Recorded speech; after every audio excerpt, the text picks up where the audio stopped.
Okay. So, Karan, do you want to sit down? Yes. So, right. Thanks for bearing with us. There's quite a lot of logistics involved here.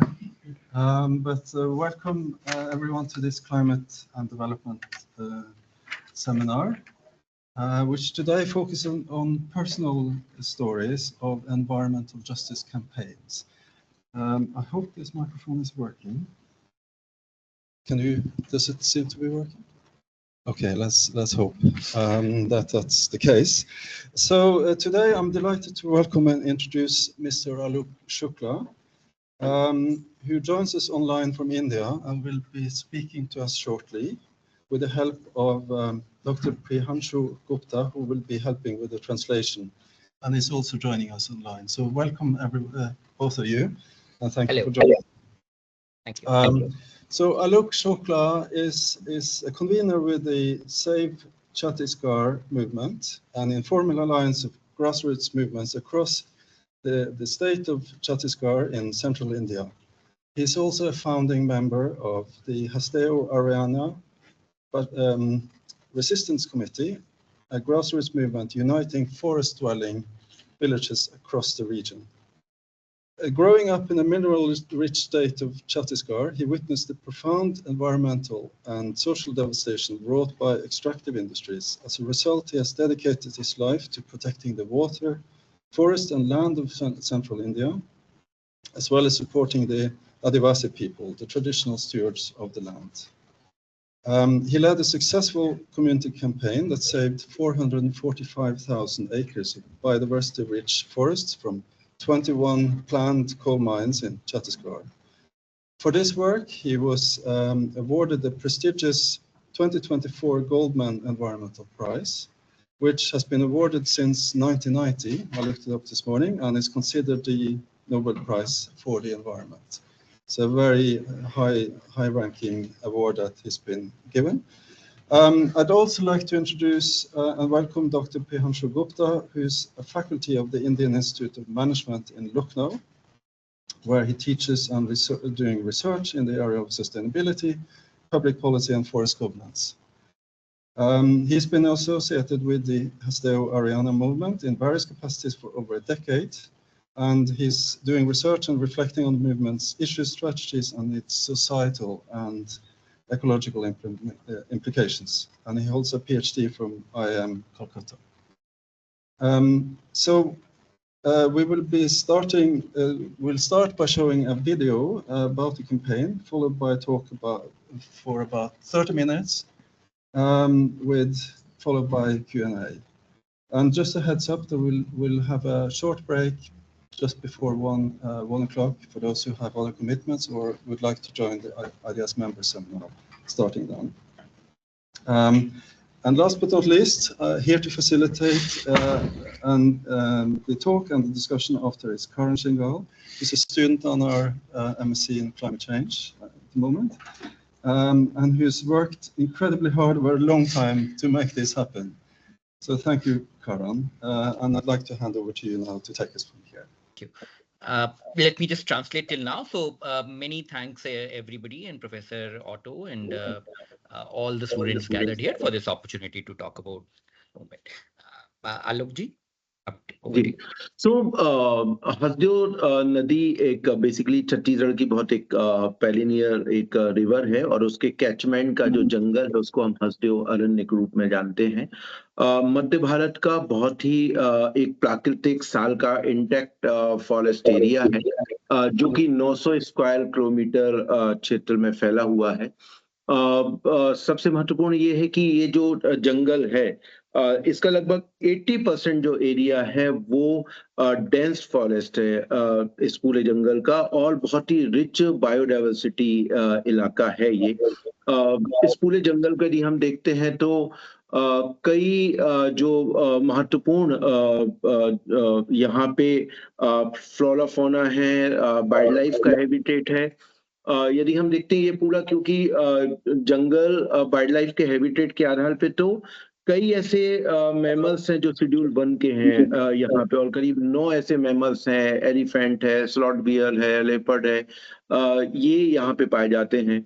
करीब 450 के आसपास यहाँ पे flora fauna है, जिसमें बहुत कई ऐसी हैं जो विलुप्त प्राय एंडेंजर्ड स्पीसीज की यहाँ पे मौजूद हैं। ये पूरा जंगल कितना बड़ा है इसका अंदाजा आप लगा सकते हैं कि लंदन से भी 20 गुना ज्यादा बड़ा एरिया है, जो कि 3 जिलों में फैला हुआ है।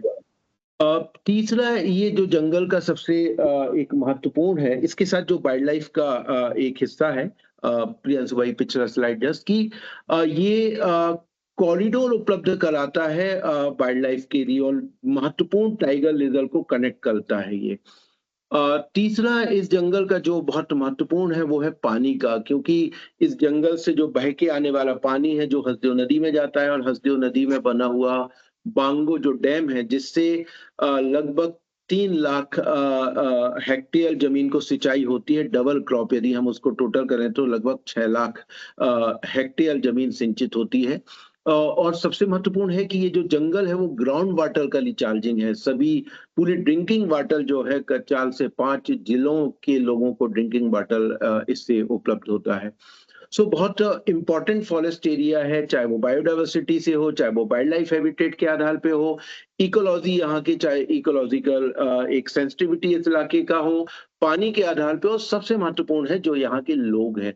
यहाँ के जो आदिवासी और गैर आदिवासी समुदाय है, जो पिछले कई पीढ़ियों से इस जंगल पे रह रहे हैं, जिनकी आजीविका, जिनकी पूरे तरीके से उनके कल्चरल, उनके रीति रिवाज, सब कुछ इस जंगल पर निर्भर है।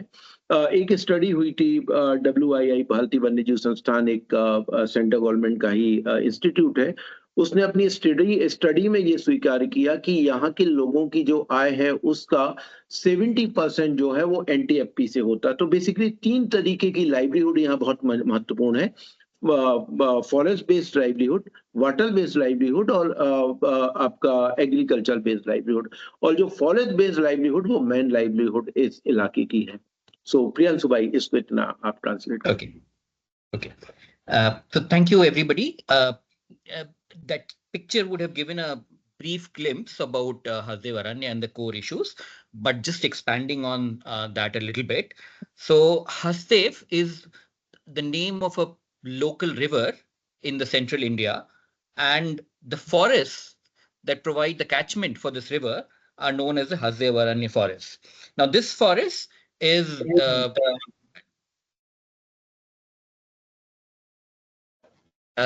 can you hear me? Yes, we can. Okay. So the Hasdeo Aranya forests are one of the densest forests in central India. More than 80% rich forest with canopy cover of over 70%. And it's also known as the lungs of Chhattisgarh. The important thing to note here is that it is a biodiversity hotspot where more than 9 Schedule 1, which are critically endangered mammals, the keystone species for conservation, are present here. And it also is home to 450 plus species of flora and fauna. It is one of the most important elephant regions in central India. And most importantly, it's a critical corridor for wildlife like tiger and leopards, which connects different tiger reserves in the country. Right. It's also important from as a critical source of water. It helps provide catchment for the Hasdeo Bango Reservoir, a large dam that is responsible for irrigation in downstream parts of Chhattisgarh, and is also provides water for 4 to 5 districts, the drinking water as well. So on all parameters, it is one of the most important forest regions, important from its forest type, forest diversity, from ecology, from biodiversity, from water, and most importantly, it is also a rich, home to a rich and vibrant tribal culture and livelihood practices. Important source of non-timber forest produce. Wildlife Institute of India, which is one of the central government's authoritative agencies, which looks at wildlife values in the country, estimated that more than 70% of the income of local communities here comes from non-timber forest produced. But this region supports all three kinds of livelihoods: forest-based livelihood, water-based livelihood, and agri-based livelihoods. So that's, in a nutshell, it is one of the most important region from multiple perspectives. सो हस्देव की अपनी जो विशेषताएं हैं, इन विशेषताओं को लेकर central government ने, Indian government ने 2010 में एक डिसीजन किया था, बेसिकली गो एंड नो गो एक पॉलिसी बनाया था, जो बेस्ड इन्हीं पैरामीटर्स के आधार पे biodiversity, hydrology, ecology, wild life का प्रेजेंस, ऑल लोगों के अपने लाइवलीहुड को लेकर, और फॉरेस्ट की डेंसिटी। सो इन पैरामीटर के आधार पे हस्देव एक बनावटा एक कोल फील्ड पूरा है, जो कोल फील्ड पूरी की पूरी नो गो एरिया डिक्लेयर हुई थी। नो गो का मतलब ये कि यहाँ कोई माइनिंग की परमिशन नहीं दी जाएगी। इंडिया के अंदर यदि हम देखते हैं तो लगभग 4 लाख मिलियन टन कोल है, जिसका 1% हस्देव में है। इन छत्तीसगढ़ स्टेट की यदि हम बात करते हैं तो 50 बिलियन टन कोल डिपॉजिट है, जिसका 10% डिपॉजिट 5.2 बिलियन टन कोल हस्देव में है, और जो करीब 40 कोल ब्लॉक वहां पे कुल मैप्ड है हस्देव के अंदर। सो ये एक पॉलिसी फ्रेमवर्क था 2010 में, लेकिन समय के साथ इस पॉलिसी को डाइल्यूट किया गया और धीरे धीरे हस्देव के कोल ब्लॉक को ऑक्शन और अलॉटमेंट की प्रोसेस में लाया गया, जबकि 2010 में एक डिसीजन हुआ था कि हस्देव के किसी कोल ब्लॉक में किसी भी माइनिंग की परमिशन नहीं दी जाएगी। और फिर नतीजा ये हुआ, नेक्स्ट स्लाइड पे अंश भाई, ये एक आप मैप देख रहे हैं, ये बेसिकली हस्देव का पूरा मैप है। ये बनावटा कोल फील्ड जो हम बात कर रहे हैं 1900 स्क्वायर किलोमीटर की, और ये जो ब्लॉक है कोल ब्लॉक के 22 कोल ब्लॉक है, लेकिन अभी इसके एडजॉइनिंग एरिया और विद इन हस्देव और जो नए आइडेंटिफाई है तो करीब 40 कोल ब्लॉक यहाँ पे टोटल हैं, जिसमें से 23 कोल ब्लॉक एक्सप्लोर्ड हैं।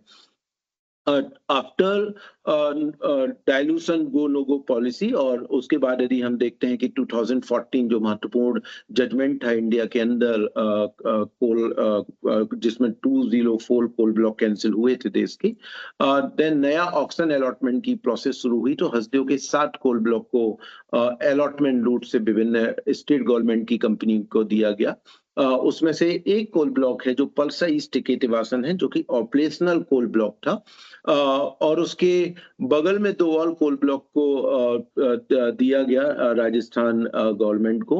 तो इस तरीके से आज हम देखते हैं तो हस्देव में करीब 7 कोल ब्लॉक जो हैं वो एक विभिन्न कंपनियों को अलॉटमेंट है। प्रियांशु भाई। Okay. So when it comes to the Indian policy framework for allocation of coal blocks, there was an important exercise done in 2009-10 known as the no-go policy that sought to objectively prioritize Indian forests, those that can be those that are ecologically important and will be called no-go. There will be no mining permission will ever be given in such regions. And the ones that are relatively less environmentally sensitive or ecologically benign might be given slightly faster clearances. So it is as a result of that policy, the entire Hasdeo Aranya region was declared no-go. It was the only coal field deemed no-go. However, and if you were to take an estimate, the entire country of India has more than 4.5 lakh tons of coals, of which the coal that resides in Hasdeo Aranya region is less than 1% of India's total coal bearing area. If you were to talk about the state of Chhattisgarh itself, there are 50 billion tons of coal that are available in the entire state. Hasdeo Aranya comprises about 10% of the total coal availability in Chhattisgarh. So at some level, this policy sought to arrive at some kind of a prioritization of this development mining debate and deemed that ecologically important regions like Hasdeo Aranya shall be kept entirely as no-go. However, as you can see, this policy was periodically diluted to make way for mining without due regard to the ecological prioritization that was possible. As a result, you can see the coal mining map of Hasdeo Aranya region. The map shows 22 coal blocks that have been clearly 23 coal blocks that have been clearly identified. However, this is an older map, and now close to 40 coal blocks have been mapped and identified, of which 23 have been explored fully. But the remaining are also identified. Uh, uh, in the context of the coal block allocation, uh, recall that 2010, the entire Hasdeo Aranya is a no-go area. But in 2014, all the coal blocks in India were cancelled because of the historical Supreme Court judgment that cancelled all the coal blocks, right?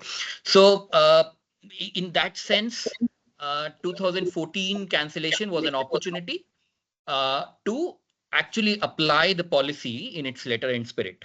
However, what one sees is that ignoring that policy, ignoring the environmental importance of the region, 7 coal blocks were allocated to various mining companies, and there were another 6 that were put up for auctions at later stages. These included one mine, Persa East Ketebasin, which was already operational in Hasdeo around 2012, which is being disputed in the courts of India.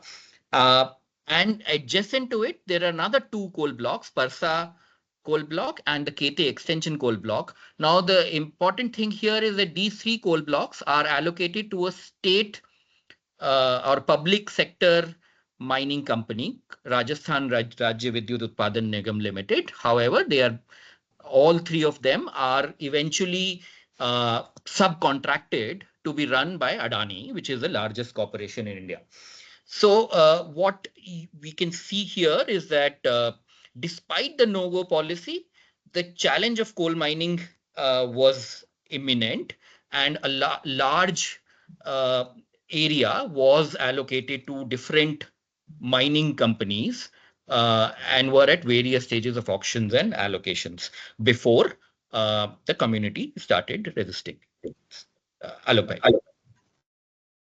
सो बिल्कुल ये जो पूरा हसदेव का area था क्योंकि 7 coal block allot थे जिसमें से एक चालू था और बाकी 6 कमर्शियल ऑक्शन के लिए आ रहे थे। तो इस पूरे हसदेव को बचाने के लिए 2013 में वहाँ के जो लोग हैं, समुदाय हैं, ग्राम सभाएं हैं, बेसिकली ग्राम सभा जो गांव समाज एक लोकल सेल्फ गवर्नेंस की इकाई है जिसको हम लोग बोलते हैं हमारे गांव में हमारी सरकार। तो ग्राम सभा एक साथ आई और एक साथ आके उन्होंने कहा कि हम पूरे हसदेव को बचाने के लिए संकल्पित हैं और हम हसदेव का विनाश होने नहीं देंगे। और फर्स्ट टाइम इंडिया के अंदर हुआ कि 2014 में जब ऑक्शन सेंट्रल गवर्नमेंट ने करने की कोशिश की तो हसदेव की ग्राम सभाओं ने विरोध प्रस्ताव किए कि हम कोई इजाजत नहीं देंगे, अपने इलाके में माइनिंग की परमिशन नहीं देंगे, आप ऑक्शन मत करिए। और 2030 उसके बाद भी गवर्नमेंट ने ऑक्शन किए और 2013 से लगातार हसदेव में एक जो प्रोटेस्ट है वो चल रहा है। वहाँ पर चाहे वो धरना हो, रैली हो, अलग अलग सम्मेलन हो, रायपुर से लेकर दिल्ली तक प्रेस कॉन्फ्रेंस करने के सवाल हो। 2021 में हसदेव के लोगों ने हम लोग लगभग 300 किलोमीटर हम लोग पैदल राजधानी के लिए निकले और 500 लोग 300 किलोमीटर पैदल चल के राजधानी पहुंचे और राजधानी पहुंचे में कहा कि आप हसदेव के साले कोल ब्लॉक को कैंसिल करिए। सो ये पिछले लगभग 1 दशक से ज्यादा होगा, 12 सालों से लोकतांत्रिक तरीके से इस पूरे जंगल को बचाने का जो संघर्ष है वो चला है और अभी भी आंदोलन जारी है। प्रियांश भाई नेक्स्ट स्लाइड। या आप इसको कहें तो हाँ। Right. So as you can see, the threat of coal mining was critical and important because we were battling 7 coal blocks that had already been allocated, and there were plans to put up more for allocation. Right. In this context, the local tribal communities united somewhere in 2012 and 2013 to basically say we do not want to give our lands for mining, and the unit of resistance was Gram Sabha. Gram Sabha is a constitutionally recognized local village assembly. Uh, as per the provisions of Indian Constitution, there is local self-government, which basically means our village, our government. And with this slogan, the villages, the tribal community of this region, all united to resist the mining efforts. Uh, it was quite remarkable that when in 2014 all the coal blocks of the country were cancelled and a fresh set of auctions and allocations were being done, uh, the Gram Sabhas of Hasdeo Aranya, 20 Gram Sabhas of Hasdeo Aranya actually passed proactive resolutions saying that eventually India does follow the free, prior, informed consent provisions, and eventually the consent of local communities was required. But why don't we tell you upfront, even before auction or allotment, that we are not going to give you that permission? Hence, please do not put up our mines for auction and allocation. So this was kind of a remarkable campaign that the local communities did. And since 2013, the local community has steadfastly been resisting mining. Every single opportunity, they have used all kinds of means, including sit-in protests, strikes, get-togethers, press conferences, letter resolutions. And when it actually comes to tree cutting, they have actually adopted tree hugging campaign as well to stop any kind of tree felling in this region. In one of the more significant protests, the local communities, at least 500 local tribal people walked 300 kilometers on foot, uh, uh, all along the journey, taking the message of saving Hasdev. They marched on foot from Hasdev to Raipur, which is about 300 kilometers away. Raipur, which is the center of power in local Chhattisgarh, the communities wanted to tell or demand from the chief minister and the governor that there should be no mining in any part of Hasdev. So as you can see, for more than 12 years, the local communities have been mounted a heroic resistance using whatever means possible. Alok bhai? हाँ, सो ये संघर्ष रहा है और ये संघर्ष जारी है। इस संघर्ष की एक महत्वपूर्ण जो है कि क्या हमारी रणनीति रही है, स्ट्रेटेजी क्या रही है, वो बहुत इम्पोर्टेंट है। और ये एक दूसरे संघर्षों को कहीं ना कहीं सीखने की बहुत जरूरत होती है, एक दूसरे के स्ट्रेटेजी को कैसे वहां पे लोगों ने इस्तेमाल किया। सो निश्चित तौर पे क्योंकि इंडिया के अंदर एक प्लोट पीपल जो प्लोट ट्राइबल लेजिस्लेशन है, तो एक कॉन्स्टिट्यूशनल प्रोविजन है, दूसरा कानूनों से बहुत सारे जो प्रोविजन है, चाहे वो हमारे पैसा एक्ट है, फॉरेस्ट लाइट एक्ट है, ये कानून बने हैं जहां पे किसी भी प्रोजेक्ट या लैंड एक्विजिशन के लिए या फॉरेस्ट के डाइवर्जन के पहले ग्राम सभाओं के कंसेंट, कम्युनिटी कंसेंट के प्रोविजन है। तो इन लॉ का इस्तेमाल एक सबसे महत्वपूर्ण है कि जो पूरी लड़ाई है वो लड़ाई डेमोक्रेटिक तरीके से और ग्राउंड जो है वो हमारे संविधान और कानूनों के आधार पे इस लड़ाई को लड़ने का हम लोग ने तय किया और उसी आधार पे चले। जो पूरी जो संगठन है उस संगठन को एक तरीके से ग्राम सभाओं के फेडरेशन की हमने बात कही कि ये एक लोकल गवर्नमेंट आपसे कह रही है कि हम नहीं चाहते माइनिंग प्रोजेक्ट, तो वो महत्वपूर्ण है। तो एक गवर्नमेंट टू गवर्नमेंट, एक कॉन्स्टिट्यूशनल बॉडी दूसरी कॉन्स्टिट्यूशनल बॉडी गवर्नमेंट से कह रही है कि हम नहीं चाहते, ये हमारी डिसीजन मेकिंग प्रोसेस है, जो प्री प्लान इन्फॉर्म कंसेंट का सवाल है। एक जो महत्वपूर्ण स्ट्रेटेजी रही है कि हर स्तर पे कानूनी प्रक्रियाओं के साथ अपने हस्तक्षेप करना, कि चाहे वो एनवायरमेंट क्लियरेंस की प्रोसेस हो, चाहे वो फॉरेस्ट क्लियरेंस की प्रोसेस हो, चाहे वो लैंड एक्विजिशन की प्रोसेस हो। ऐसा नहीं कि क्लियरेंस मिल गया और फिर कम्युनिटी खड़ा है कि नहीं हम विरोध करने आ रहे हैं। फर्स्ट स्टेज से जहां से प्रोसेस स्टार्ट होती है वहां से हमारे कागज जाना और हर जगह ये बताना कि क्यों माइनिंग नहीं होनी चाहिए, चाहे वो एनवायरमेंट ग्राउंड हो, चाहे वो लोगों के लाइवलीहुड के सवाल हो, चाहे वो कॉन्स्टिट्यूशनल ग्राउंड हो, इन सारे मुद्दों के कागज जो है वो लोगों तक पहुंचाना। और चूंकि हमें पता था कि भारत के अंदर बहुत आसान होता है कहना कि अच्छा आपको बिजली नहीं चाहिए, यदि आपको बिजली चाहिए तो फिर कोयला आपको निकालना पड़ेगा, और पूरे आर्गुमेंट को इस तरीके से गढ़ने की कोशिश होती है। उस परिस्थिति में हमें पता है कि ये लड़ाई किसी एक एस्पेक्ट को लेकर नहीं हो सकती है, सारे एस्पेक्ट को जोड़ के हमें बात करनी होगी, और इसीलिए इस लड़ाई को हमने थोड़ा व्यापक करने की कोशिश की। हमने इस लड़ाई को निश्चित तौर पे जो ट्राइबल हैं उनके डिस्प्लेसमेंट के सवाल, उनके अपने लाइवलीहुड के सवाल, उनके अपने कल्चरल के सवाल और उनके अस्तित्व के सवाल की बात की। ये आदिवासी इंडिजीनियस कम्युनिटी के अस्तित्व की लड़ाई है। इसके साथ कि लेकिन सिर्फ इतना ही ना हो या सिर्फ एनवायरनमेंट की लड़ाई ना बन के रह जाए, सारे मुद्दों को जोड़ना। तो निश्चित तौर पे जो क्लाइमेट चेंज के साथ की वर्तमान क्लाइमेट चेंज की परिस्थिति में हसदेव जैसे नेचुरल फॉरेस्ट यदि खत्म हो जाते हैं तो हमें क्लाइमेट चेंज की लड़ाई को जो हम सोच रहे हैं वो संभव नहीं है। तो नेचुरल फॉरेस्ट को बचाना जरूरी है, और हसदेव के जंगल हम सबके ऑक्सीजन हैं। तो शहरों में बैठे हुए लोगों को ये महसूस होना कि नहीं, ये लड़ाई सिर्फ हसदेव के समुदाय की नहीं है बल्कि हम सबकी लड़ाई है, हमारी सबकी सांसें इस जंगल से जुड़ी हुई, और कोविड ने हमें सिखाया कि ऑक्सीजन की क्या वैल्यू रही है, महत्वपूर्ण है। पानी के जब हमने सवाल उठाए कि यदि डैम खत्म हो गया, जंगल खत्म हुआ तो डैम खत्म हुआ, किसानों को पानी चला जाएगा, तो किसानों को इस आंदोलन के साथ कहीं ना कहीं जोड़ना। और एक बहुत महत्वपूर्ण वाइल्ड लाइफ, छत्तीसगढ़ इंडिया के अंदर आप देखेंगे कि वाइल्ड लाइफ पे काम करने वाले जो कंजर्वेशनिस्ट हैं और ट्राइबल इंडिजिनियस राइट पे काम करने वाले लोग कंफ्लिक्टिंग पोजीशन में रहते हैं हर वक्त, उसका एक अपना मुद्दे हैं बेसिकली। लेकिन हसदेव एक ऐसा उदाहरण है जहां पे दोनों को एक साथ आए, क्योंकि यदि जंगल जाएगा तो हाथी भी खत्म हो जाए, तो वाइल्ड लाइफ पे बात करने वाले भी इसके साथ है। और एक व्यापक हमने ये जो आवाजें हैं, ये जो मुद्दे हैं, इनको एम्पलीफाई करने की कोशिश की, विशेष रूप से लोकल लेवल पे, चाहे वो सोशल मीडिया के माध्यम से हो। और यही कारण है कि जब हम बात को बहुत अच्छे से पहुंचा पाए तो ये कहीं ना कहीं एक व्यापक सॉलिडारिटी इस आंदोलन के साथ मिली, चाहे वो लोकल हो, राष्ट्रीय हो, अंतरराष्ट्रीय स्तर पे हो, वो बहुत महत्वपूर्ण रही।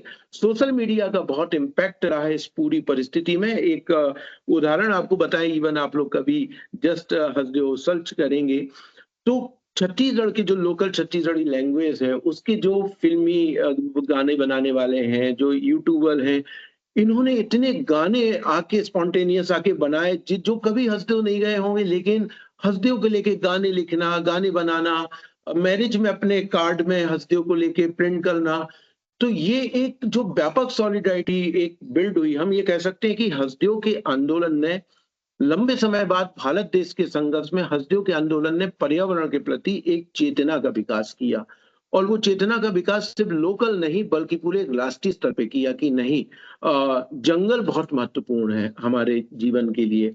तो ये हसदेव का एक इम्पोर्टेंट योगदान कहीं ना कहीं हम देख सकते हैं कि इस पूरे संघर्ष में रहा है। प्रियांशु भाई।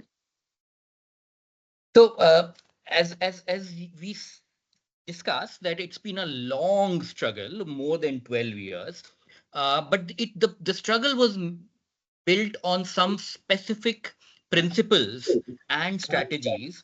And when Karan reached out to us, it was actually a good opportunity for us to reflect back as to why it worked and what is it that we were trying to do. So most important, and these are some of the strategies where I think the other environmental movements should also kind of learn from this, or actually we should work together, because many of these strategies come from the experience of previous environmental and social movements in the country. So most importantly, the entire struggle right from the outset, we were very clear, has to be within the democratic means, the democratic structure of India and the Indian Constitution, and it should be it should use the people-centric legislations and laws that the Indian government provides, but very often fails to actually go through with the implementation. So specifically, we picked up the Schedule 5 of the Indian Constitution that had provisions that safeguard the interests and rights of the indigenous communities. The Forest Rights Act, the PESA Act, these are people-centric legislations that the government had enacted, even though the implementation remains poor, but they became vital tools for the local communities to mount their resistance struggles. Uh, Gram Sabha, which is the constitutionally recognized village assembly, became the fulcrum of resistance. We positioned the entire Hasdeo Aranya movement as a federation of Gram Sabhas because there were multiple villages. There were close to 35 villages. We positioned this as a movement of Gram Sabhas. One interesting framing that emerges out of it is because when we use Gram Sabha as a fulcrum of resistance, it almost becomes one government body. The local government body is actually arguing or articulating the voice and opinion of the local villages. So it does not become government versus citizens or government versus some activists. It becomes one government, the local government versus the state government and the national government, because the Gram Sabha carries with it the legitimacy and the legality of being a valid government authority in itself. The third thing that is interesting is that the communities here, we had a very proactive engagement with the policy processes. Often when we look at mining projects, the local communities come at the very end. When all the clearances, processes, etc., have all been executed, it is where at the very end do the community come and say, we agree or we disagree. But in this case, the communities were very clear that they had to be proactive from the outset. So whether it's the environment clearance processes, the forest conservation clearance processes, the land acquisition processes, the public hearings for various, at every step, there was an engagement. For instance, if the coal block is being auctioned, there would be a letter from the Gram Sabha saying, we do not want this auction. Despite that, if there was an auction, they would write a letter to the mining company explaining and articulating the reasons that why do we believe that mining in this region will be harmful. Uh, Once auction, it goes through the environment clearance process. Then again, as soon as the terms of reference are framed, there is a letter. When the environmental expert appraisal committee sits in for it, there is another letter. There is a protest, there is a suggestion, there is a meeting with the minister that is sought. So at every single step, there is a letter, there is a participation, there is a mobilization, there is a sit-in protest, and there is a knock on the door of whosoever concerned, whether bureaucrats, whether the politicians, whether the civil society, or whether the media. Uh, the fourth important part is that of framing. Because see, whenever we talk about coal mining, at least in the context of India, which is a developing nation with high energy needs, there is always this question, do you not want electricity? Because without electricity, how are you going to sustain the 6 and 7% GDP growth that India is aspiring to achieve? How do we counter that? The counter for that is making making the framing broad-based, that the struggle to save Hasdeo Aranya is not just a struggle against coal mining, but it is a struggle to save so many different issues or questions. So it's an environmental movement, obviously, because Hasdeo is one of the most ecologically important regions, as you saw earlier. It is also a question of tribal identity, because a substantial portion of Indian population lives in forests, are tribals. So, and it becomes a question of life, livelihood, and cultural practices of tribals, right? So we brought together the tribal groups across the country to come in solidarity. It's also a question of water, because without these forests, there will be no water. Without this water, there will be no irrigation, which will affect the farming community. So that appeal to the farmers of the country. Then very often the cutting of trees, and given the framing as the lungs of Chhattisgarh, it is very obvious that if you if you cut down these forests, you are also depriving the country and the state of vital oxygen. And COVID had anyway taught us the value of oxygen during those times. It's also a very interesting fight for ecological justice, because which brought together two groups of actors which traditionally held diverse positions. For instance, the conservationists and those working with indigenous populations are often seen at odds. But as far as the movement to save Hasdeo is concerned, these two groups of people actually came together because they realized that without Hasdeo Aranya forests, there will be no elephant, there will be no ecology, and at the same time, without these elephants, there will be no tribal population existing there. So because of this, it allowed us to take this message of saving Hasdeo at various levels, local, regional, and national, building those solidarities, and very consciously the people of Hasdeo entered into solidarity with farmers movements, with tribal movements, with urban youth. So and that in turn attracted a lot of solidarity from various sections of Indian population. Social media played a huge role. uh, there were almost organically a large number of YouTubers, influencers, artists, media personnel actually came up and lent their solidarity, made songs. If you just Google or search on YouTube for Hasdeo Aranya, you will find at least 50 songs or videos that people had contributed and made. In schools, there were drawing competitions that that were held in the with the message of Save Hasdeo. It also became interesting backdrop to several creative forms of protest. For instance, people started including the message of saving Hasdeo in their wedding cards and invitation. So all in all, I think one of the reasons for success is the massive solidarity that came into this cause of protecting Hasdeo, that emerged from all kinds of quarters. And in many ways, this is a coming of age of the environmental movement in India as well, because it's no longer just a question of saving Hasdeo Aranya, but it's also developing environmental sensitivity among the youth and various cross sections of the Indian population. Alok bhai.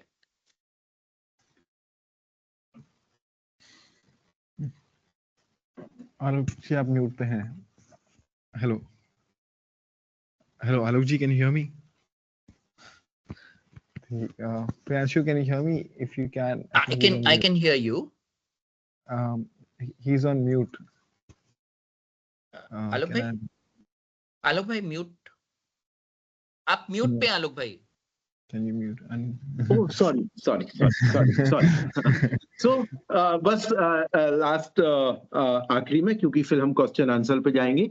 सो ये पूरे एक दशक 12 सालों का जो हमारा संघर्ष रहा है, इस संघर्ष से क्या अचीव हुआ यदि हम देखते हैं तो हसदेव का जो लगभग 2000 square kilometre 1995 square kilometre area elephant reserve बना, और उस एलिफेंट लिजर्व बनने से 18 कोल ब्लॉक उसके अंदर और 12 एडजॉइनिंग कोल ब्लॉक उसके अंदर आए, जो अब माइनिंग प्रोसेस से बाहर किए गए.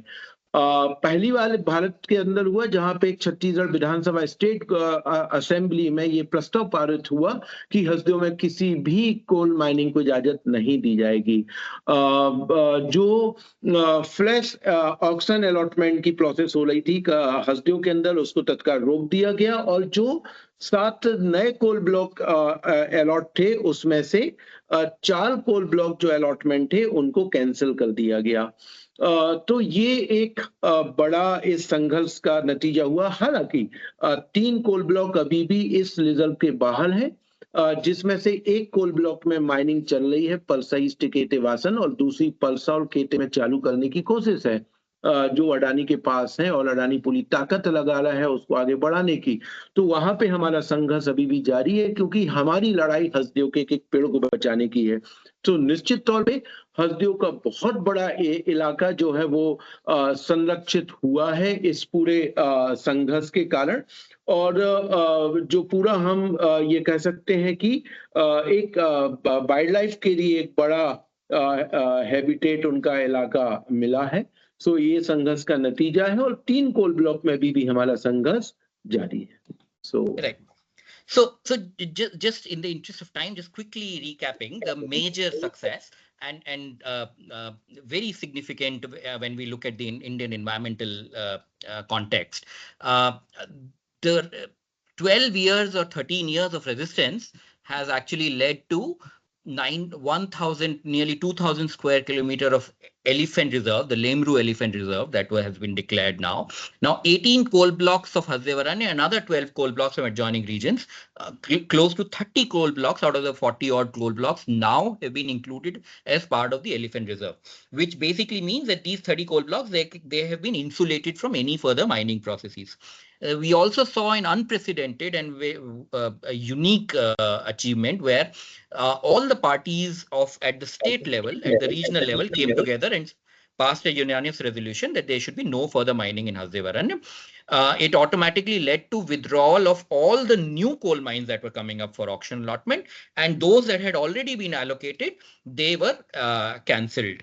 However, 3 coal blocks continued to remain outside of this elephant reserve boundaries. The Parsais Kete Basin, the operational mining project that we have been speaking about, and the 2 adjacent coal blocks, Parsa and Kete extension. Now, these 3 coal blocks are being run by Adani, which is one of the largest corporate houses in India, and they're hell-bent upon opening and expanding this. So the struggle continues in these 3 areas. However, we must recognize that a very large part of this huge region has already been saved, but that doesn't bring the movement to an end, because the movement still continues in these areas with new threats. But it's important to also recognize that success. Alok bhai, for the final part. Alok bhai? He's on mute again.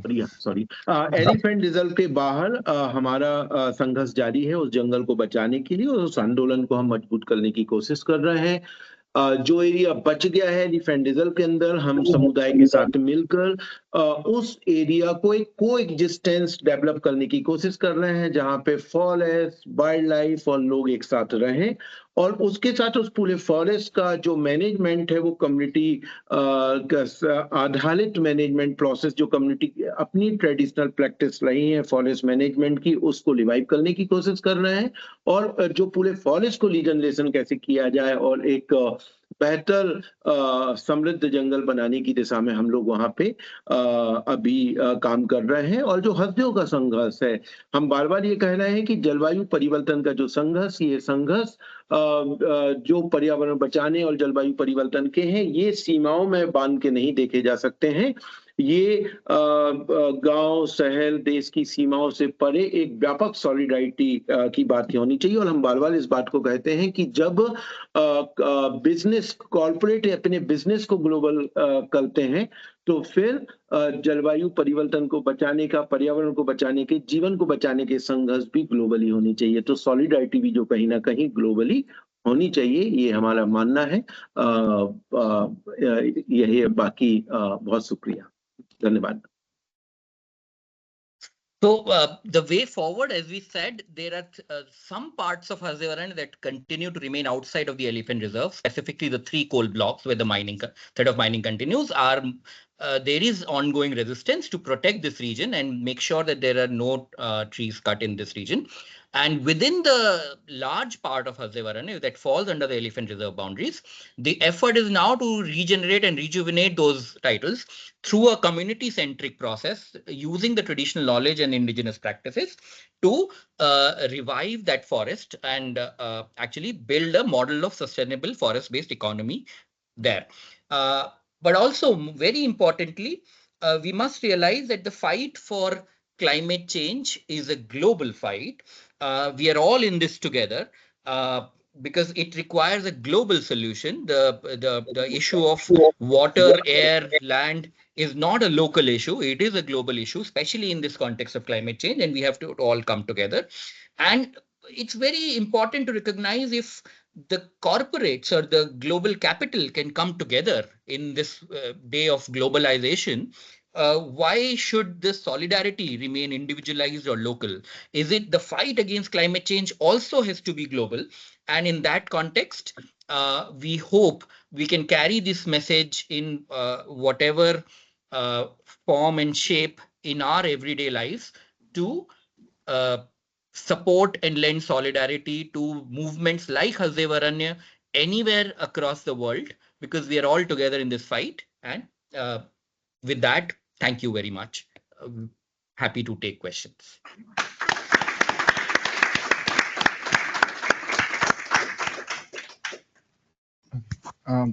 Thank you Alok ji, thank you Priyanshu ji.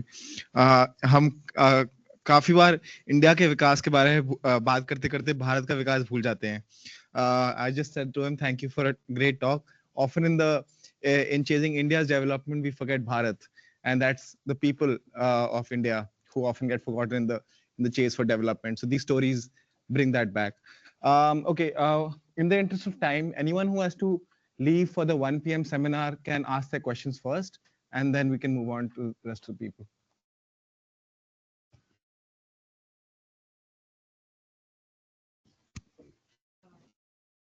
Hello, members. If you could just introduce yourself also. Yeah, it's working. Hi, I'm Kirtana. I'm doing my master's in development studies here, and I'd like on having taking modules on power and people movement and actually seeing and having the opportunity to talk to you. Is there any particular incident that brought people together, a particular spark that, it might be tragic or it might be something that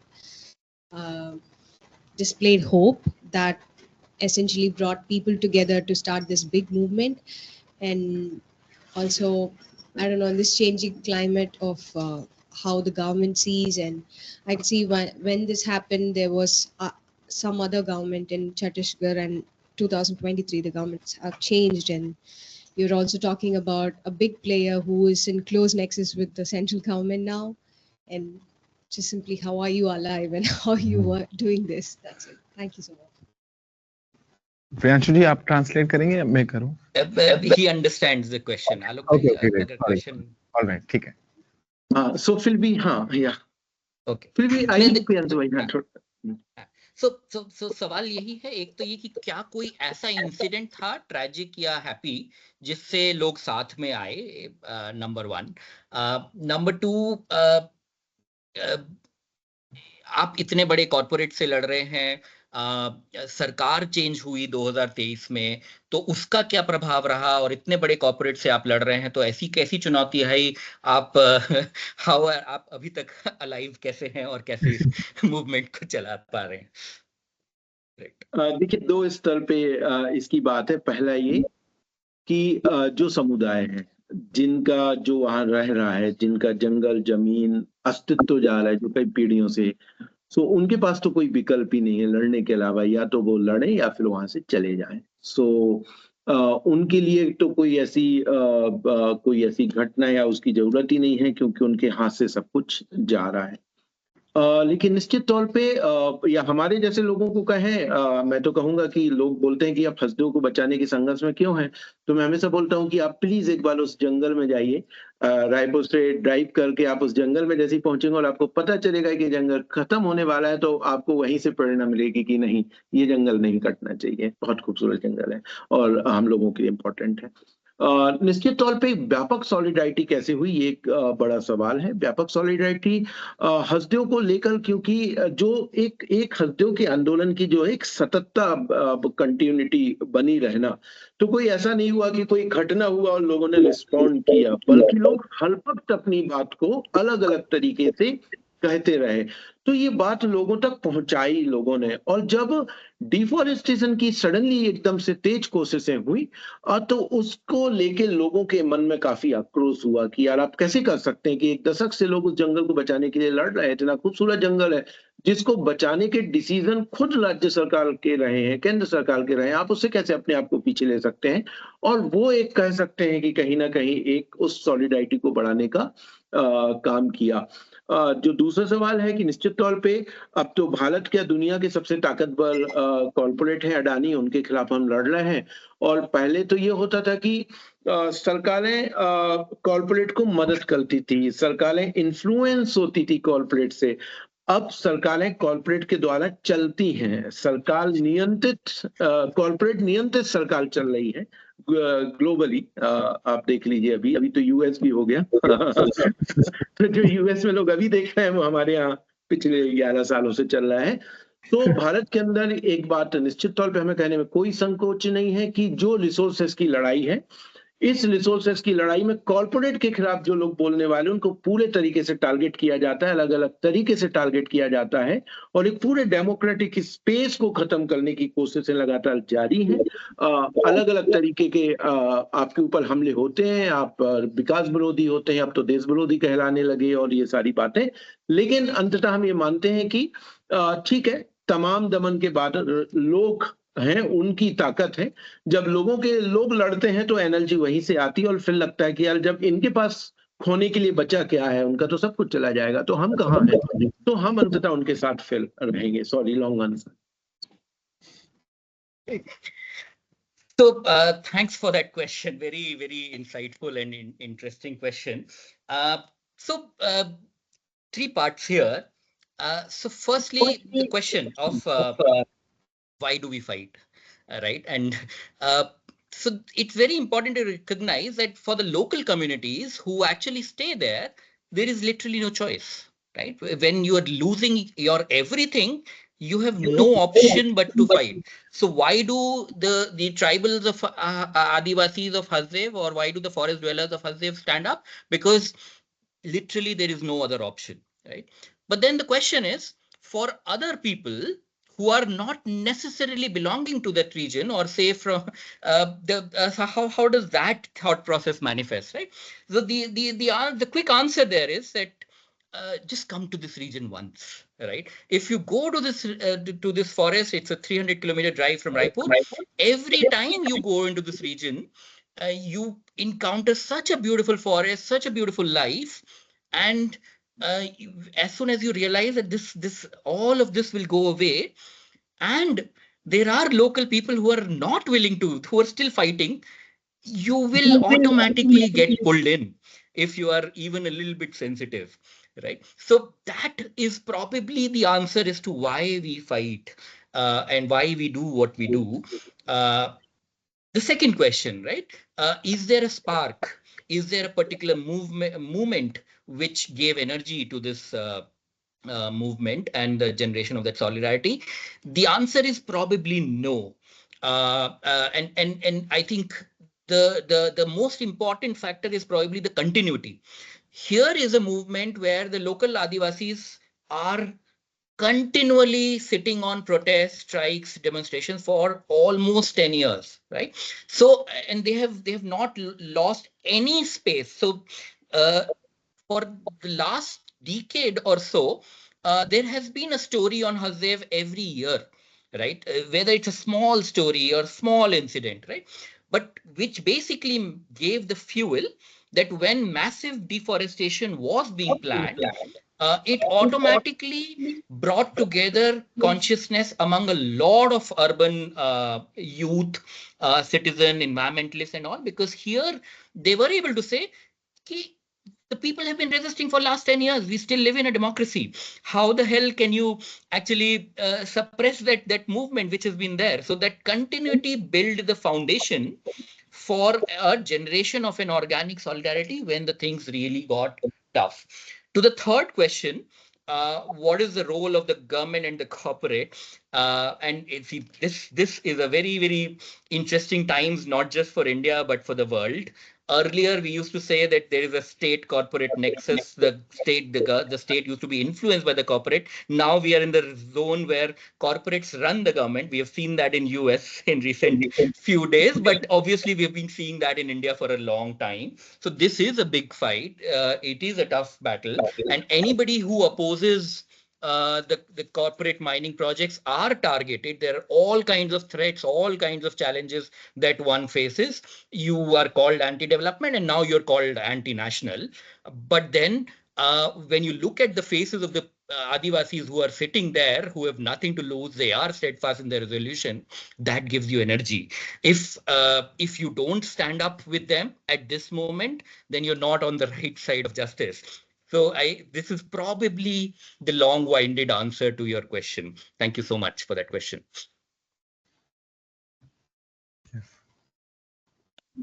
Right, so we'll take more questions now. We can have a few if there are several. Let's introduce yourself and Yeah. Hi. First of all, thank you so much for that talk. That was very, very insightful. My name's Joe. I'm studying my master's in climate change here in IDS. And my question was just sort of around the end result, really, in the establishment of the elephant reserve. And I was just wondering why this in particular was sort of the end kind of result, and how this method was chosen to sort of protect the forests as opposed to other methods. Were kind of other avenues explored, things like Red Plus, things like that. Did you look into any of that? And if so, why was the elephant reserve the kind of chosen method? Yes. Yeah, thank you. आलोक भाई ये translate करो। आई बता हाँ, क्योंकि हाँ तो क्योंकि मुझे इनका थोड़ा सवाल ये आवाज है कि जो एंड रिजल्ट है वो आप एलिफेंट रिजर्व को एंड रिजल्ट क्यों मान रहे हैं? Why did you choose elephant reserve as a strategy? और भी तो तरीके थे इसको बचाने के, क्यों आपने ये चुना? और क्यों मतलब क्या थॉट प्रोसेस था एलिफेंट रिजर्व को एंड रिजल्ट? देखिए क्योंकि जो हमारा एंड रिजल्ट है कि माइनिंग नहीं होनी चाहिए, और किसी भी तरीके से माइनिंग को रोकना, उस इलाके को बचाना जरूरी है। और इसीलिए हसदेव का मुद्दा हम एक व्यापक पॉलिटिकल इश्यूज भी बना पाए कि कहीं ना कहीं डिसीजन हो पॉलिसी लेवल पर, और वो डिसीजन विधानसभा से भी हुआ कि नहीं, हसदेव में कोई भी माइनिंग नहीं होना चाहिए। लेकिन जिस तरीके से, जो मैंने पहले सवाल का जवाब दिया कि कॉर्पोरेट किस तरीके से चीजों को कर रहे हैं या फोर्सफुली चीजों को करने की कोशिश कर रहे हैं, तो एक बार यदि, चूंकि ये गवर्नमेंट का अपना ही डिसीजन था 2007 में, एरिया बहुत छोटा था कि इसे यहाँ पे एलिफेंट रिजर्व बनना चाहिए, और एलिफेंट का ये पुराना एरिया है, तो यदि एक एलिफेंट रिजर्व नोटिफाई होता है तो स्वाभाविक तौर पे वहाँ माइनिंग प्रोसेस, क्योंकि एक गवर्नमेंट का एक कमिटमेंट और एक पॉलिसी लेवल पर डिसीजन हो जाता है कि हाँ, ये कम्युनिटी कहीं ना कहीं एक कम्युनिटी कंजर्व एरिया के रूप में और एलिफेंट रिजर्व के रूप में नोटिफाई होता है, तो ऑक्शन की प्रोसेस को हम रोक सकते हैं, माइनिंग की प्रोसेस को आगे बढ़ाने से रोक सकते हैं। और महत्वपूर्ण होता है कि जब ये बातचीत आ रही थी, काफी डिबेट हो रहा था इसको लेकर, तो समुदाय से हमने इस पर बातचीत की, संघर्ष में चर्चा हुई, तो लोगों ने कहा क्या करना चाहिए, तो लोगों ने कहा कि देखिए, हम हाथी के साथ तो रह लेंगे लेकिन अडानी के साथ नहीं रह सकते, अडानी तो हमें कहीं का नहीं छोड़ेगा, तो बेहतर है कि एलिफेंट रिजर्व हो। यदि हमारा बचने का रास्ता, यदि एलिफेंट रिजर्व नोटिफाई होता है तो is a good. So finally हमें लगा कि हाँ, ये एक तरीका हो सकता है माइनिंग प्रोसेस को रोकने का। सो So thanks for that very interesting question, Joe. Why did we choose the elephant reserve as a strategy? So the answer is our goal was very clear, that we did not want mining of any kind in this region, because that is the most devastating consequence. Luckily for us, the proposal for elephant reserve had been lying with the government for a long time, or because there is elephant in any case in this region. This was supposed to have been declared an elephant reserve even in 2007, much before the question of mining or conservation came up. But the reason why elephant reserve could not get declared in the first place was because of the coal mining thing, right? So it was easy to revive that proposal on a in the policy circles, and once you pick up that issue, and if the government actually ends up declaring an elephant reserve, it concretizes the status, status of that region as a conservation zone. Interesting dynamic that we figured out here is that can we, in India, we have this, when we declare elephant reserve, there is a provision called community conserved wildlife reserves, where the rights and interests of the local communities are protected, because they are the ones who are designated conservators of this elephant reserve. So it is in that context this was picked up as a tool. And when you ask the community was very clear. We are okay to live with elephant, but we cannot live with Adani. And hence, it's better to develop and go back to our traditional practices, where the human and wildlife were actually living in harmony and symbiotic relationship with each other. Thank you.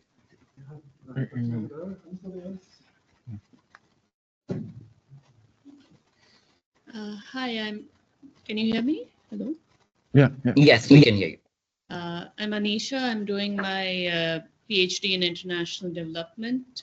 I actually just had a very simple question because I feel like there's more to a literal translation of what Alok Bhai had mentioned about Vyapak solidarity and how perhaps the whole definition of organic solidarity might not cover this definition of it. So I wanted to know what you guys consider Vyapak solidarity and explain it to the room. Yeah. व्यापक solidarity के मायने क्या हैं हमारे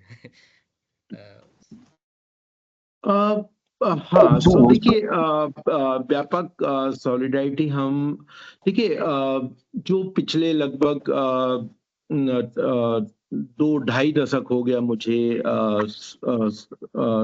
social movement के साथ जो जल जंगल जमीन के संघर्षों से जुड़े हुए सीधे रूप से हमारे अपने अनुभव रहे हैं कि जो रिसोर्सेस के संघर्ष हैं जहां पे सीधे रूप से रिसोर्सेस के कॉर्पोरेट के प्रॉफिट या डेवलपमेंट प्रोजेक्ट के नाम पे लोगों से जो रिसोर्स छीनने की प्रोसेस है जल जंगल जमीन की जो हम बात करते हैं इन लड़ाइयों के उदाहरण रहे कि लड़ाइयां हमेशा प्रभावितों की लड़ाई बन के रह गई हैं और जब सिर्फ वो प्रभावित समुदाय जब लड़ता है तो सिर्फ ठीक है वो गांव के लोग लड़ रहे हैं तो एक बाकी लार्जर सोसाइटी को कोई मतलब उनको कोई परेशानी महसूस नहीं होती उनको लगता है अच्छा ठीक है यार डेवलपमेंट चाहिए तो फिर गांव तो उजड़ेगा ही या जंगल तो कटेगा ही और उसके चलते क्या होता है कि सरकार के ऊपर कोई दबाव नहीं बन पाते और वो मुद्दे कभी पॉलिटिकल इशू नहीं बन पाते या पॉलिसी लेवल चेंज नहीं हो पाते और हमें ये पता था कि हम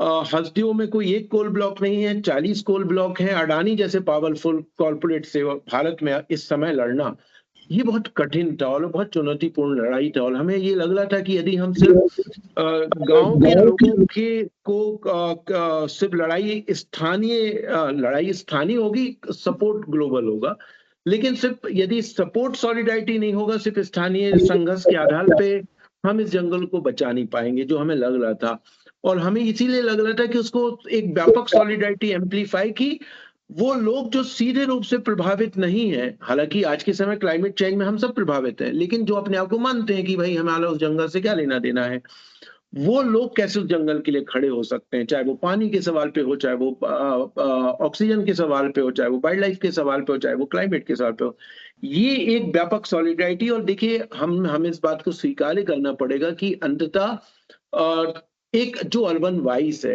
वो सरकारों पे दबाव डालती है कहीं ना कहीं वो किस दिशा में चीजों को बोल रही है और यदि किसी भी मुद्दे के साथ ये जो व्यापक वाइसेस जब व्यापक समर्थन जुड़ता है तो सरकारों को थोड़ा मजबूर होना पड़ता है और मैं ये बात कह सकता हूं कि छत्तीसगढ़ के अंदर चाहे 2023 में सरकार बदली भी है किसी भी पॉलिटिकल पार्टी की हिम्मत नहीं है कहे कि ये कहने की कि हसदेव में माइनिंग होनी चाहिए चाहे वो कांग्रेस की गवर्नमेंट रही चाहे अभी बीजेपी गवर्नमेंट रही वो हर वक्त ये कह रही कि नहीं ये डिसीजन तो पिछले सरकार का है उन्होंने दिया है हमने कुछ नहीं किया है तो ये एक पॉलिटिकल प्रेशर यदि बना है जहां पे किसी राजनीतिक दल की कहने की हिम्मत नहीं कि हसदेव में माइनिंग होनी चाहिए तो ये मुझे लग रहा है कि ये व्यापक समर्थन से हो पाया है जो शायद मैं सही आंसर यदि दे पाए तो Right.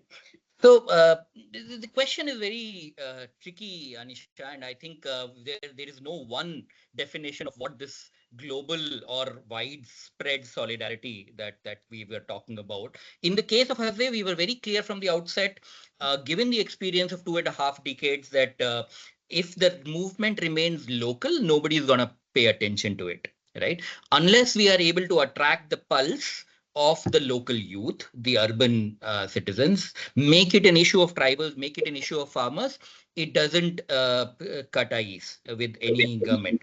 And the governments only act under political pressure. And how do we build that political pressure when everything else around us tries to divide us? Can we pick on whatever excites us, whatever sparks, whatever creates that spark within us to associate with that global movement to fight climate change. Whatever bare minimum support that we can get, let's actually try and put that effort. In the case of Hasdev, there were protests in London. There were Twitter storms happening in London, out of the universities in London, which actually created the voice, which gave the cover fire to the Indian media to cover those stories, which they would have otherwise struggled to cover, right? Because if a Reuters does a story or a Guardian does a story, it is naturally that Times of India or Hindustan Times will have to do a story, even though formally the media outlets may be under a lot of pressure. Similarly, if there is a lot of support coming onto a movement from all quarters, whether it is farmers and or urban citizens, it will create conditions for the political groups in power to actually succumb to it and actually respect that. So in the context of Hasdev, even though the government changed in 2023, there is literally no political party today, even till today, despite their proximity to the corporate group that we are talking about, to actually take an open position saying we want mining in Hasdev. They will all hide behind each other's back and say that the earlier government did it, I did not do it. So they are all within the constraints and bounds of the pressures and the forces acting within us. Unfortunately, this kind of a solidarity we are not able to generate on environmental causes most of the times, because we stay divided. We feel it's an issue that is distant to us, that is not close to us. So, and we do not try to do our best in that. So I think that is, in a nutshell, is what we were talking about, the global solidarity that we are hoping to achieve. Thank you. Any more questions? Yes. Hello, मेरा नाम रिया है। मैं यहाँ पर masters कर रही हूँ और इसके पहले मैं people's archive of rural India PARI के साथ पत्रकार का काम करती थी। Thank you. यस, ये टॉक सुन के बहुत अच्छा लग रहा है। I am feeling very inspired. और मेरे दो क्वेश्चंस हैं एसेंशियली। पहला वाला है कि it's been a very long movement, or I'm assuming there have been difficult points in the movement. So I'm trying to understand how you sustained this movement as a collective, especially among youth who may have had different aspirations from Adivasi communities. Maybe there were moments of hopelessness and complete disillusionment. So उस times पे strategies क्या थे? And the second question is that you mentioned a little bit about how mainstream media may or may not have supported you in the past few years. And I'm trying to also think about how a lot of reporting that mainstream media does from Chhattisgarh is often about Maoist attacks, and especially this clouds the judgment of how other parts of India perceive this region. So what were strategies to also combat those forms or narratives that are dominant? Second question क्या था? कि main stream media ने कैसे इसको दिखाया है, और specially because Chhattisgarh की जब बात करते हैं तो ये बस्तर और माओइस्ट के में, तो आपने कैसे स्पेस बनाई मेन स्ट्रीम मीडिया में इस बात को भी रखने का, डिस्टेंट फ्रॉम?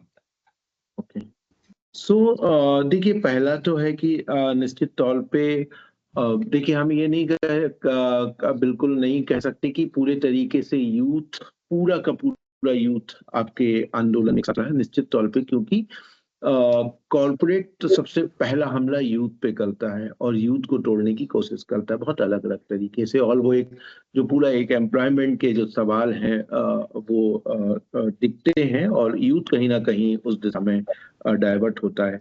और अडानी जैसे कॉर्पोरेट तो मतलब जिस तरीके से आंदोलन को तोड़ते हैं पूरे एक सत्ता की ताकत का इस्तेमाल करते हुए, वो शायद बहुत ही भयानक है वो उससे जूझना।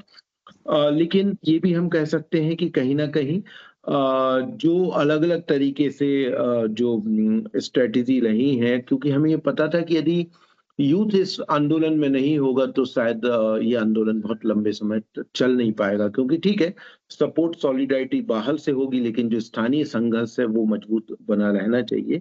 और उसको लेकर हमने एक तो निश्चित तौर पे जब हमने शुरुआती काम किया तब थोड़ा सा कोशिश किया कि जो एक युवाओं के साथ विशेष रूप से कम्युनिटी के साथ, इसलिए हमने ग्राम सभाओं को एड्रेस किया और ग्राम सभा के अंदर की गांव की अपनी डिसीजन मेकिंग जो प्रक्रिया है उसमें एक कंटिन्यूअस जो ट्रेनिंग प्रोग्राम हमने कोशिश की हस्दियों में करने की। इवन शुरुआती जब संगठन बनाने की प्रक्रिया थी तो ये हमारा उसी से शुरू हुआ कि जो क्या संवैधानिक अधिकार हैं, फॉरेस्ट राइट के को लेकर, पैसा को लेकर, ग्राम सभाओं को लेकर, सो एक एंगेजमेंट ये ट्रेनिंग प्रोग्राम के कारण हमें यूथ के साथ एक बड़ा समय मिला एंगेज करने का उनके साथ।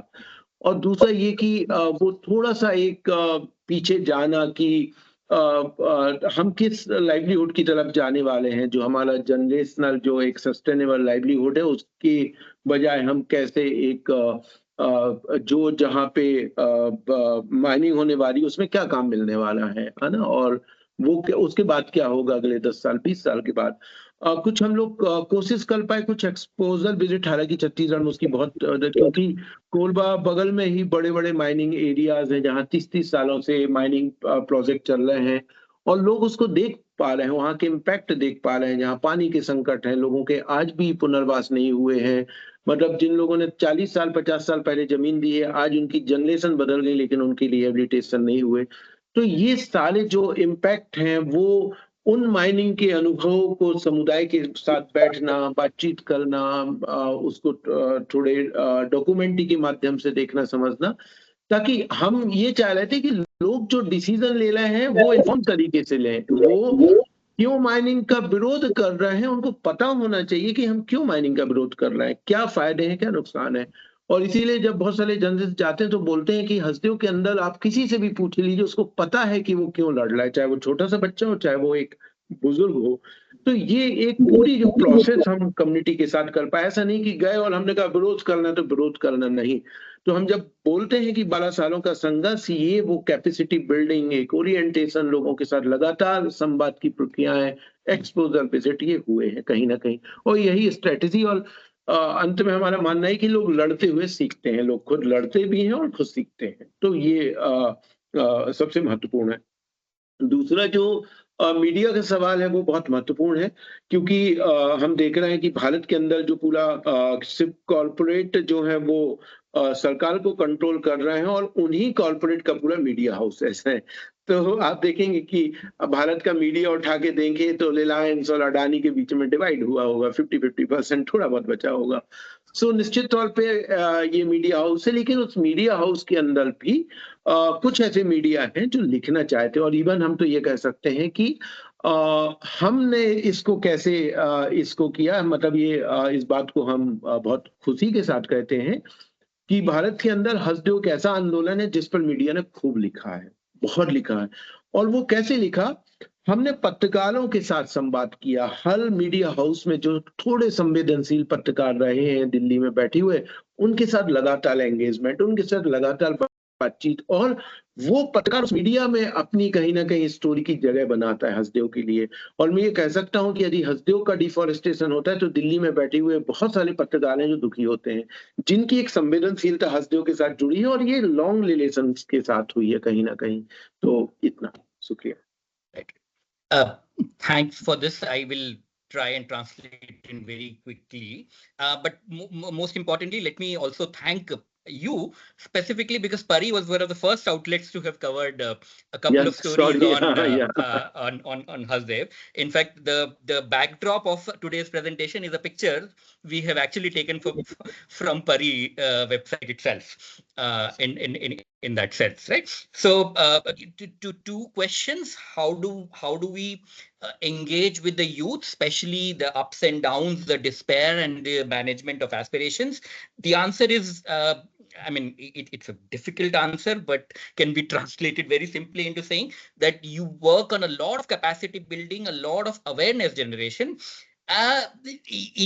Luckily, in the context of Chhattisgarh, it is not very difficult because people have seen the impacts of mining and power projects for almost close to 4 decades, 5 decades of resource extractive economy now. So the impacts are very clear. The livelihood promises broken, the displacement happened, the kind of new precarious jobs that get created, the kind of pollution that one has to withstand, the kind of loss of livelihood and insecurity that one has to withstand, all of these are available.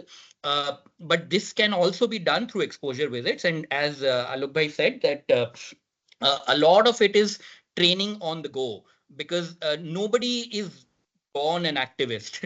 One learns during their struggle. And the great thing with the Hasdeo movement has been that the youth here uh, uh, actually took up ownership of this movement simply because they felt about it, and they actually realized that that is the right thing to do.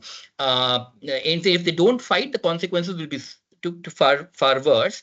One can do exposure visits to do this, but in this case, no exposure visit was needed because the impacts were so very clear before that. But having said that, we did use a lot of documentaries, dramas, and all of that to make alive those experiences that allowed the youth to internalize that yes, they need to fight it. Without their fighting for the survival, they will be in dire consequences. To your second question about the media, it is very difficult in India right now because basically the two top corporate houses, Adani and Ambani, control a large part of the Indian media outlet, and it's very difficult to find support. However, it is the journalists which are a part of all these media outlets who are also humans first and then a journalist, and they have come into this profession with the right intent to carry forward stories from the ground. Luckily enough, we were fortunate to have found a supportive group of journalists across all the media outlets, including Adani and Ambani owned media outlets. There are supportive journalists who feel and believe in the just cause that Hasdeo stands for. And as soon as they get an opportunity, or in fact, they create opportunities within the media spaces that they operate in to write about Hasdeo. And we are very fortunate that at least on the issue of Hasdeo, we have got a lot of media attention. Thank you. अंत में और इसके अलावा छत्तीसगढ़ जो देश के अंदर एक व्यापक जन मीडिया है, जो बहुत इंपॉर्टेंट प्लेटफॉर्म है, वो हमेशा आंदोलन के साथ खड़ा रहा. Right. And in addition, there is always the social media, very vibrant social media that is very active, and the people-to-people connections and contact itself are very active, which help spread the solidarity. Thank you so much. Sadly, our time is almost up, so I will close the seminar now. I think we could have continued this for much longer, but I realize it has to end at some point. But thank you so much, Alok and Priyanshu, for an incredibly inspiring talk. I think more than ever, I think we need these kind of stories of hope and inspiration in a world that seems to be going in the wrong direction in so many ways at the moment. But I think you've shown that through incredibly hard work, dedication, and alliances across so many areas and people, that you have achieved incredible and amazing results. So thank you again, and thank you so much for joining us. It's getting late in where you are, so thank you also for joining online. I'm glad the technology held up and that it was all working fine. We were a bit nervous beforehand, and all the things that can go wrong and often will go wrong in these cases, but I think we had all the forces with us at this point. And thank you also, Karan, for connecting us. Without you, this hadn't happened, so I'm really happy that we managed to do this at relatively short notice as well. So thank you again. Yes, and thank you to the audience for coming. I know there's a lot of competing demands and seminars and the end of term and everything else, but we had a really good turnout despite all that. So thank you so much.